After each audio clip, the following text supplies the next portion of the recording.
तंत्रोपनिषदों में शक्ति की अवधारणा। पंडित भवनाथ झा, पुरातत्वविद व शास्त्र अद्वैता।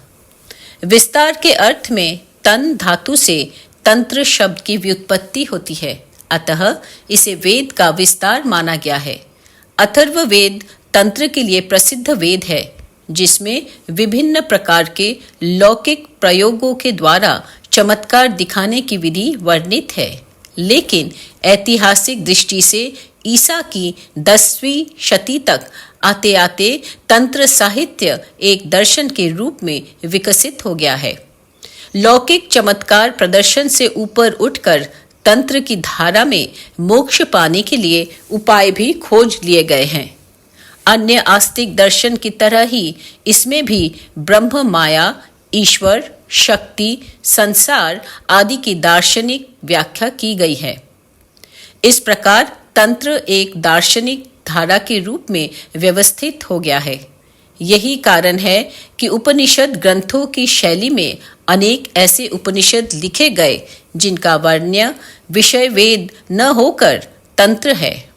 शंकराचार्य के द्वारा उद्धृत मुक्तिकोपनिषद रामोपासना विषयक तंत्र साहित्य है, जिसमें अनेक उपनिषदों की सूची दी गई और उन्हें विभिन्न वेद से संबद्ध कहा गया है। इसमें स्पष्ट होता है कि ये सभी तंत्रोपनिषद आचार्य शंकर तक अपने स्वरूप में आ चुके थे और आचार्य शंकर के द्वारा व्याख्यायित 11 वैदिक उपनिषदों के अतिरिक्त तंत्रोपनिषदों के साथ कुल संख्या 108 तक पहुंच गई है। इन तंत्रोपनिषदों को यदि हम देवता के आधार पर विभाजित करें तो कुल 5 शाखाओं में इन्हें हम विभक्त कर सकते हैं। सौर, शैव, गाणपत्य, वैष्णव एवं शाक्त, अर्थात सूर्य, शिव, गणपति, विष्णु एवं शक्ति, ये मुख्य 5 देवता इनके आराध्य हैं। इस प्रकार तंत्र की भी ये 5 शाखाएं संपूर्ण भारतवर्ष में प्रचलित रही। इन्हें पंच देवता कहा गया। मिथिला की विशेषता की बात करें तो यहाँ अग्नि की पूजा विशिष्ट रूप से चलती रही, अतः पंच देवता की सूची में विष्णु के स्थान पर अग्नि की अवधारणा रही और विष्णु की पूजा पृथक मानी गई। अतः मिथिला की परंपरा में पंच देवता और विष्णु की पूजा को आरंभ करने में अनिवार्य माना गया, लेकिन शक्ति पूजन की परंपरा इसमें भी प्रतिष्ठित रही। 108 उपनिषदों में से कुछ महत्वपूर्ण शाक्त उपनिषद हैं। सीतोपनिषद, अन्नपूर्णोपनिषद, त्रिपुरातापिन्योपनिषद, देव्योपनिषद, त्रिपुरोपनिषद, भावनोपनिषद, सौभाग्योपनिषद, सरस्वती रहस्योपनिषद, बहवृचोपनिषद, कौलोपनिषद आदि। यदि हम भारतवर्ष के मानचित्र पर देखें तो कश्मीर में शैव परंपरा, दक्षिण भारत में वैष्णव और मिथिला सहित पूर्वोत्तर भारत में शक्ति की परंपरा पर्याप्त मुखर रही है। मिथिला, बंगाल, असम, नेपाल, उड़ीसा, इन क्षेत्रों को हम शाक्तागम का क्षेत्र मान सकते हैं। कालिका पुराण कामरूप क्षेत्र की रचना है, जिसमें शक्ति पूजन का सांगोपांग विवेचन हमें प्राप्त है। यहाँ मिथिला की तांत्रिक परंपरा के आधार पर हम उन सिद्धांतों की खोज का प्रयत्न करेंगे जिसके आधार पर मिथिला का शाक्तागम स्पष्ट हो सके, साथ ही यह भी दृढ़ हो सके कि संपूर्ण भारत में शक्ति संबंधी अवधारणा में एकात्मता किस प्रकार प्रवाहित है। तंत्रोपनिषद ग्रंथों में जब हम शाक्तागम सिद्धांत के अन्वेषण का प्रयास करते हैं तो कौलोपनिषद एक ठोस आधार के रूप में प्रकट होता है। मिथिला की तांत्रिक परंपरा और अनुश्रुतियां इनके सिद्धांतों के अनुकूल हैं। हम सब जानते हैं कि मिथिला में कुल परंपरा विकसित हुई है।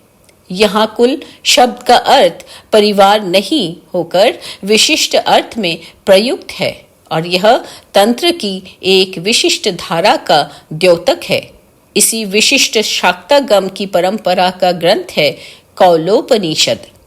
अतः हम मिथिला के शाक्तागम आधार ग्रंथ कौलोपनिषद को मान सकते हैं। इस उपनिषद में शक्ति को ही ब्रह्म माना गया है तथा उन्हीं की प्राप्ति को मोक्ष कहा गया है, जिसके बाद पुनः इस संसार में जन्म नहीं लेना पड़ता है।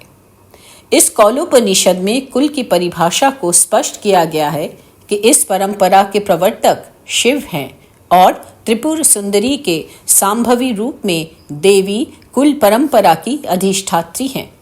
साथ ही शिव एवं शक्ति में कोई भेद नहीं है। अतः कुल देशिकों अर्थात उपासकों के लिए कहा गया है कि वे भीतर से शक्ति के उपासक रहे, बाहर से अर्थात चंदन आदि के द्वारा स्वयं को शैव के रूप में प्रकट करें और सभा में तथ्यों के प्रतिपादन करते समय वैष्णव बने रहे।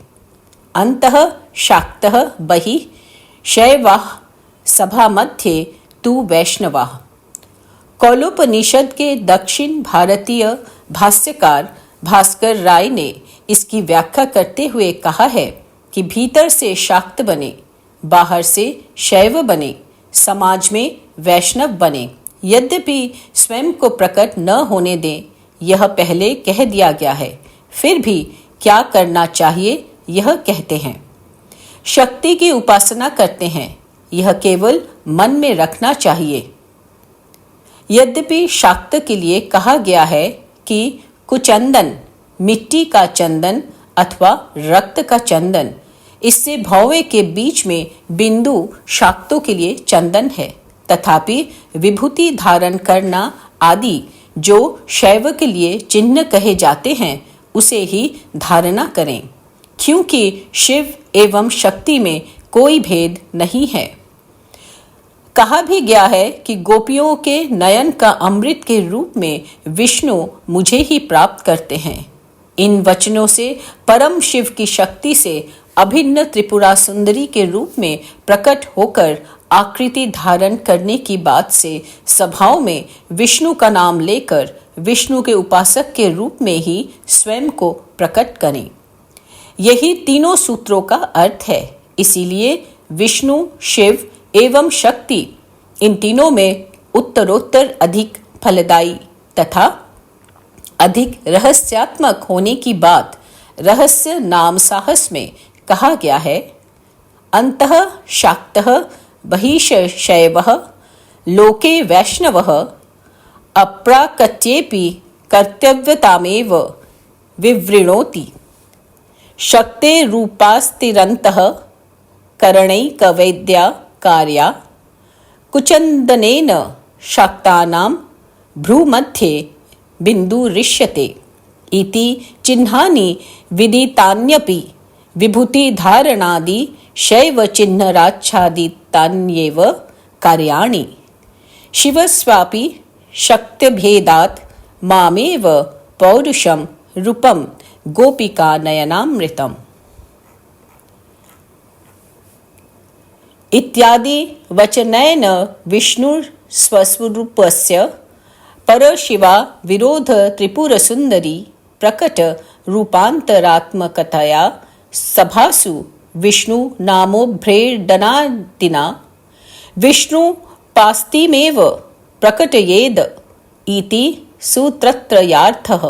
अत एवं विष्णु शिवशक्ति नामोत्तरोत्तर फलाधिवन्य मुत्तरोत्तर रहस्याभिप्रायेणोक्तम् रहस्य नाम साहसे। इस प्रकार कौलोपनिषद स्पष्ट रूप से विष्णु, शिव एवं शक्ति की उपासना को सबसे अधिक फलदायी मानती है। यही मिथिला की शाक्त परंपरा का सिद्धांत है। इसी प्रकार मिथिला की शाक्त परंपरा का विवेचन शीतोपनिषद में भी हुआ है। यहाँ यद्यपि शीतोपनिषद वैष्णवों की परंपरा की व्याख्यानस शाखा से संबंधित है, किंतु यहाँ भी अन्य शाक्तागमों की तरह देवी सीता को शब्द ब्रह्ममयी और बुद्धि स्वरूपा कहा गया है। शाक्त उपनिषदों में सामान्य रूप से हम दार्शनिक स्तर पर शक्ति को इसी शब्द ब्रह्ममय स्वरूप में पाते हैं। शाक्त तंत्र के ग्रंथों में मातृका के रूप में शक्ति की अवधारणा भी रही है। सरस्वती तंत्र में कहा गया है कि 16 मातृकाएं अर्थात 16 स्वर वर्ण ही वह शक्ति है जिससे व्यंजन वर्ण अपना स्वरूप ग्रहण करते हैं। अतः व्याकरण शास्त्र में जहाँ ऋकार का दीर्घ रूप प्रयुक्त नहीं है, वहाँ तंत्र में इसका भी प्रयोग होता है। यहाँ कहा गया है कि व्यंजन वर्ण स्वर के साथ संयोग करने पर ही शब्द ब्रह्ममय संसार की सृष्टि करने में सक्षम है। आगे अ से ह तक के सभी वर्णों को भी मातृका कहा गया है, जिनसे एक शाश्वत सृष्टि की उत्पत्ति होती है। नाशवान संसार के लोप हो जाने पर भी वह शाश्वत सृष्टि रहती है। इसे ही पतंजलि, भर्तृहरि आदि ने शब्द ब्रह्म कहा है। इस प्रकार शक्ति की अवधारणा शाश्वत संसार की सृष्टि में बीज के रूप में माना गया है। शक्ति का एक स्वरूप वाक के रूप में भी तंत्रों में है। परा, पश्यन्ति, मध्यमा एवं वैखरी के रूप में वाक का प्रतिपादन किया गया है। इनमें वैखरी वह वाक है जिसे हम सुनते हैं, व्यवहार में लाते हैं, वह नाश होने वाली है, किंतु परा, पश्यन्ति एवं मध्यमा शाश्वत वाक है। उपासना स्तर के शाक्त तंत्रों में हम इसी सिद्धांत का पल्लवन पाते हैं। ब्रह्मा, विष्णु एवं शिव की शक्तियों के रूप में उपास्य देवी, इनकी सत्ता का बखान किया गया है तथा उनकी कृपा से सभी सांसारिक एवं पारलौकिक मनोकामनाओं की पूर्ति मानी गई है। उपासना के स्तर पर शक्ति की महत्ता का प्रतिपादन आचार्य शंकर ने भी स्पष्ट रूप से किया है। यस्यास्ति भोगो न च तत्र मोक्षः, यत्रास्ति मोक्षो न च तत्र भोगः। श्री सुंदरी सेवन तत्पराणां भोगश्च मोक्षश्च करस्थ एव। इसी सिद्धांत की एक झलक हम देवी महात्म्य दुर्गा सप्तशती में भी पाते हैं। यहाँ 2 प्रकार के उपासक हैं। राजा सूरथ अपना राज्य वापस चाहते हैं, उनकी उपासना का लक्ष्य है भोग, किंतु वैश्य समाधि ज्ञान के आकांक्षी हैं। सुमेधा ऋषि के उपदेश से दोनों एक साथ एक ही विधि से उपासना करते हैं। समाधि वैश्य को मोक्ष की प्राप्ति होती है, किंतु राजा सूरथ अपनी भोग की कामना के कारण पुनः जन्म लेकर मनवंतर के अधिपति बनते हैं। यही दुर्गा सप्तशती का मूल विनियोग है। इस सैद्धांतिक कौलोपनिषद के अतिरिक्त मिथिला में व्यवहारिक रूप से 10 महाविद्या के रूप में शक्ति की उपासना की परंपरा रही है। काली, तारा, षोडशी, भुवनेश्वरी, भैरवी, छिन्नमस्ता, धूमावती, बगलामुखी, मातंगी और कमलात्मिका, इन 10 रूपों में शक्ति की उपासना की परंपरा है। आज भी जो लोग तंत्र में दीक्षा लेते हैं, वे इन्हीं में से किसी एक देवी का मंत्र विधिवत अपने गुरु से लेते हैं। मिथिला में गुरु के रूप में माता को प्राथमिकता देना इसकी विशेषता है। यहाँ तांत्रिक परंपरा में माता से मंत्र लेना सर्वोत्तम माना गया है। यह भी कहा गया है कि माता से लिए हुए मंत्र को सिद्ध करने की आवश्यकता नहीं है। दूसरे से जो मंत्र लिए जाते हैं, उन्हें 10,000 जप कर लेने पर ही उसकी सिद्धि होती है। इसलिए माता को गुरु मानना मिथिला में सर्वोत्तम कहा गया है। यह भी मान्यता है कि माता की उपासना उस जगन माता को पाने की पहली और अंतिम सीढ़ी है। मुझे नहीं पता कि माता के प्रति इस प्रकार की सैद्धांतिक भावना भारत के अन्य क्षेत्र में है या नहीं। यदि माता न रहे तो अपने कुल की किसी नारी से ही मंत्र लेना चाहिए। पिता, पितामह आदि से तांत्रिक दीक्षा का निषेध किया गया है। कुमारी पूजन मिथिला की परंपरा में महत्वपूर्ण है। यहाँ 2 वर्ष से लेकर 9 वर्ष तक की कुमारी पूजन करने का विधान है। प्रत्येक वर्ष की कुमारी का अलग अलग नाम दिया गया था तथा उन्हें प्रत्यक्ष देवी के रूप में भोजन, वस्त्र आदि अर्पित कर उनकी प्रसन्नता से सभी मनोकामनाओं की पूर्ति मानी गई है। इस प्रकार हम देखते हैं कि मिथिला की तंत्र परंपरा में नारी को प्रत्यक्ष देवी के रूप में माना गया है। देवी को शंभु की शक्ति सांभवी के रूप में माना गया है तथा उनकी उपासना से अन्य मार्गों की अपेक्षा शीघ्र मोक्ष पाने की बात कही गई है। शक्ति अपने नश्वर रूप में बालक को जन्म देती है, जिससे संसार चलता है। नारी के सांसारिक रूप को जहाँ वैष्णव पांचरात्र आगमों से कष्टमय तथा कष्टमय संसार को जन्म देने के कारण अत्यंत निंदित कहा गया है। मनुष्य के जन्म की प्रक्रिया अत्यंत भयंकर रूप में दिखाई गई है। संसार में मनुष्य के जन्म को पाप कहा गया है। वहीं शाक्तागमों की परंपरा में ऐसा कोई कष्टमय स्वरूप नहीं है। नारी के लौकिक एवं अलौकिक दोनों रूपों में नश्वर एवं शाश्वत दृष्टि दोनों को पुण्यमय ही कहा गया है।